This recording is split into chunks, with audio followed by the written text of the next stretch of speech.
3 পিসের এই ডাইসের মাধ্যমে দিনে অনায়াসে 7 থেকে 800 ব্রিক কিন্তু আপনি বাড়িতে বসে উৎপাদন করতে পারবেন।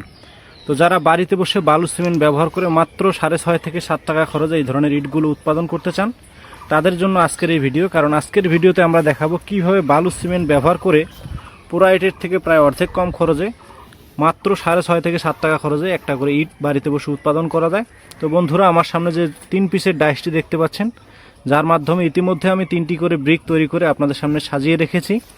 তো এই ধরনের ব্রিকগুলো কিন্তু বর্তমানে বাংলাদেশের বিভিন্ন জায়গায় খুবই জনপ্রিয়, কারণ বালু সিমেন্ট দিয়ে তৈরি করা এই ব্রিকগুলো উন্নত দেশগুলোতে অনেক আগের থেকেই ব্যবহার হয়ে আসতেছে। বাংলাদেশে আস্তে আস্তে ব্যবহার বাড়তেছে। তো এটিতে লোগো দেওয়া আছে এনএসবি। আপনারা কিন্তু আপনাদের পছন্দ অনুযায়ী যে কোনো নাম বা অক্ষর বসিয়ে 3 পিসের এই ডাইসটা আমাদের কাছে নিতে পারেন।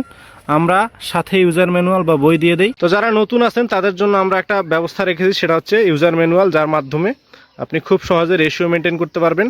এখানে সকল বিষয়ে বিস্তারিত দেওয়া রয়েছে, বালুর পরিমাণ, সিমেন্টের পরিমাণ, পানির পরিমাণ, সকল বিষয়ে ছবি সহকারে এখানে দেওয়া রয়েছে। যারা ডাইসগুলো নেবেন তারা কিন্তু সাথে বই পেয়ে যাবেন। বইয়ের প্রথম পেজে একটি কিউআর কোড দেওয়া রয়েছে, যেটি স্ক্যান করে সরাসরি আমাদের ইউটিউব চ্যানেলে গিয়ে আরও বিস্তারিত ভিডিওগুলো দেখতে পারেন।